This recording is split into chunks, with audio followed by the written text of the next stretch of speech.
Ó, tem assuntos que simplesmente não dá para se omitir.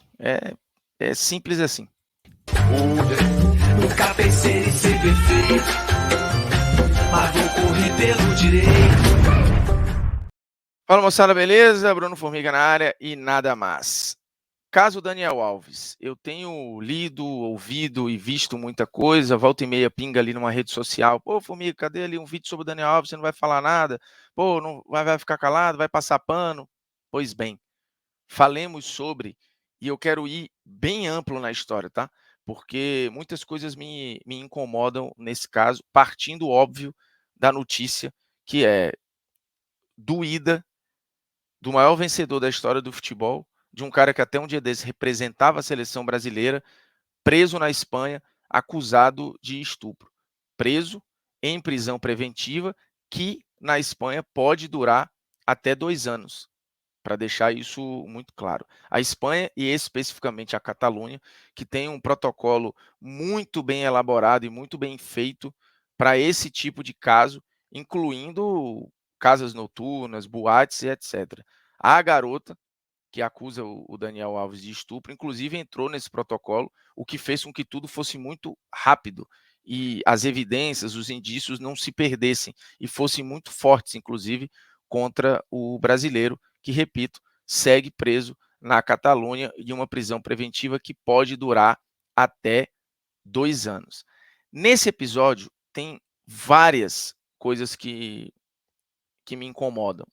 A que mais me incomoda é, num primeiro momento, homens, principalmente, e é triste às vezes ouvir também de mulheres, tentando desqualificar a vítima e dizer: ah, isso aí é golpe. Pô, o cara é famoso, o cara é rico, jogador de futebol, é claro que é golpe. Só que tem um tempero aí cultural que não joga o holofote só diante do famoso jogador de futebol rico. Acaba que isso vai para a sociedade como um todo, a desqualificação nesse tipo de episódio, que aí remete àquela velha frase ou aquele velho ditado popular que eu acho nojento, né, que em briga de marido e mulher não se mete a colher. Durante muito tempo foi assim, né, até que hoje chegou a Lei Maria da Penha para falar: "Não é assim que as coisas funcionam". A própria legislação hoje que fala sobre o estupro, ela foi ampliada para mostrar que certas coisas que a gente considerava ali: "Não, isso aqui é só o cara tá dando em cima, isso aqui é isso aqui é aquilo", não. Isso aqui é ou importunação, ou abuso, ou violência, ou estupro, enfim. O conceito se ampliou, porque o olhar diante desse assunto, que precisava ser mais aprofundado, esse olhar ficou mais próximo da realidade, mais justo, e passou a proteger mais a mulher. Mas em episódios que envolvem jogador de futebol ou pessoas famosas, o desqualificar a denúncia e querer colocar a mulher como uma golpista e como alguém que está inventando, é muito triste. É muito triste, num primeiro momento, a gente duvidar da vítima. Eu não parto desse princípio. Eu não parto desse princípio. Se, num primeiro momento, eu duvido veementemente da vítima, cara, é porque, como sociedade, em algum lugar, a gente fez alguma coisa errada. Porque em outras situações, a gente não duvida de vítima. A gente escuta e acolhe. Ou escuta e como nós não somos juízes, eu não estou para julgar o caso. Eu não vou determinar o futuro das partes. Eu estou aqui olhando de fora algo que para mim vai além. É um episódio que joga luz sobre pensamentos automáticos e uma mecânica de sociedade que a gente tem que, para mim, é bizarra. Você duvidar primeiro da mulher em episódios assim. Porque vamos lá, o Brasil tem índices muito altos de violência contra a mulher em N aspectos, né? Na violência doméstica, no estupro, no feminicídio, por aí vai. Dentro dessa realidade, você ainda tem pouca denúncia, muita mulher que tem vergonha de denunciar, que demora para denunciar, que só um dia desse ganhou uma delegacia da mulher, um dia desse ganhou uma lei como a Maria da Penha, que versa sobre uma situação que era comum e que ninguém conseguia fazer muita coisa. Só um dia desse você teve o ajuste da lei que fala, por exemplo, sobre violência sexual e por aí vai. Então, durante um monte de tempo, elas não tinham nem a quem recorrer. Aí elas passaram a ter a quem recorrer, o que é um grande salto. Num primeiro momento, você tinha a vergonha, o medo, várias razões. Hoje a coisa ela é mais difundida, mas você ainda tem o medo, você ainda tem a vergonha, você tem várias outras coisas.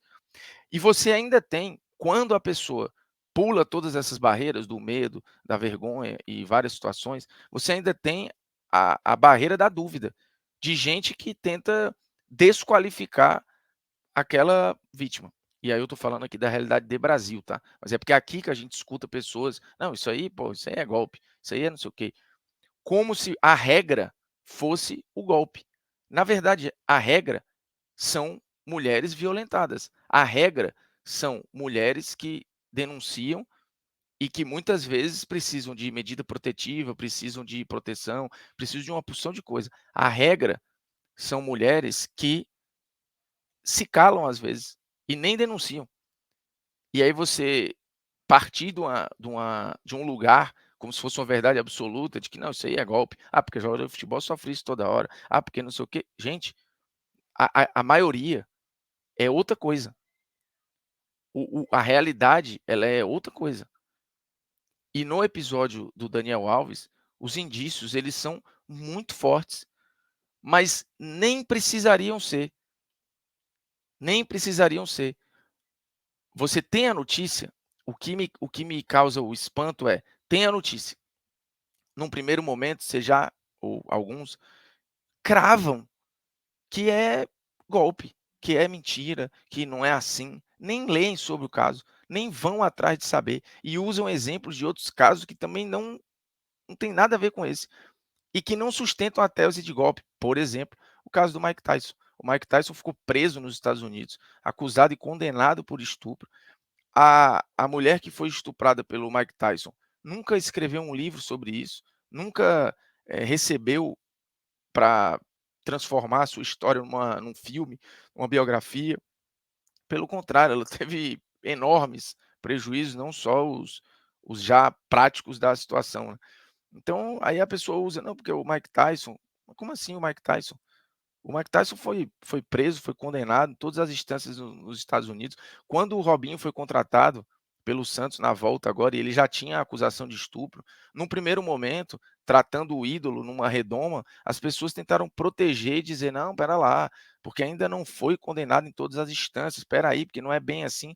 Foi primeira, foi segunda, se esgotaram as instâncias na Itália, ele foi condenado e está aí a situação, circulando livremente pelo país, mas as pessoas que duvidaram, tá lá, colocaram em xeque, o que passou a garota lá no episódio do Robinho. E aí você tem o UOL conseguindo uma entrevista muito boa com a advogada da garota, que não teve e nem vai ter o nome divulgado, nem o rosto divulgado, não pediu dinheiro no episódio Daniel Alves, e aí o que ela diz é: "Quero prisão, não quero dinheiro", diz mulher que acusa Daniel Alves, a advogada. A matéria é da Thalita Vesp e do Thiago Arantes, o Thiago inclusive mora na Espanha, e aí é uma entrevista longa, muito boa inclusive com a Esther Garcia Lopes, que fala sobre como foi o relato da sua cliente, todos os episódios. Inclusive, essa pergunta aqui ela é muito boa. Pode-se dizer que esse é o caso com mais indícios que a senhora já defendeu?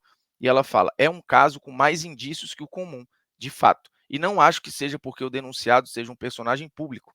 Há mais indícios porque as coisas foram feitas de forma imediata, que é o protocolo que existe na Catalunha para esse tipo de situação. Então, tudo foi muito rápido, partindo inclusive do segurança da boate, todos muito bem treinados dentro do protocolo. Minha cliente saiu da discoteca em uma ambulância, e isso já mostra como a atuação foi imediata. Há muitas vezes que as mulheres demoram 15 dias, 2 meses para denunciar, que é o que eu falei agora há pouco. Com isso, muitas provas desaparecem, já não há roupas íntimas, já não se pode fazer o protocolo de qualquer hospital na coleta de DNA. No mesmo dia dos fatos, essa mulher foi atendida. Ela não denunciou no mesmo dia, mas os policiais já começaram a trabalhar naquela madrugada, e isso é muito importante. Aí fala da situação dela psicológica e tal, e aqui é um ponto importante. Ela sempre falou que não queria indenização, por mais que a lei preveja isso, e ela não quis.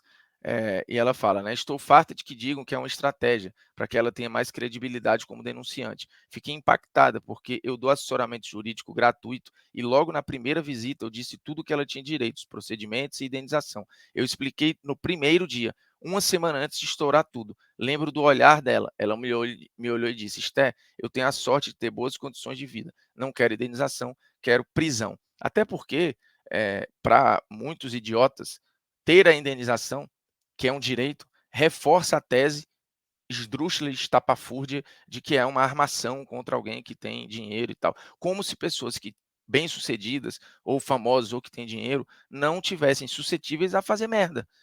De novo, não existe o estereótipo do vilão ou da pessoa que comete delitos ou que comete crimes. Elas estão no meio de nós. Elas saem do meio da sociedade, elas não vêm de algum lugar e pousam aqui para cometer delitos. Os delitos, eles acontecem de dentro para fora da sociedade. Então, são pessoas que estão aí. Pode ser seu conhecido, pode ser seu amigo, pode ser seu ídolo, pode ser uma referência. É isso. A história do mundo mostra vários casos, né, e vários, e vários, e vários.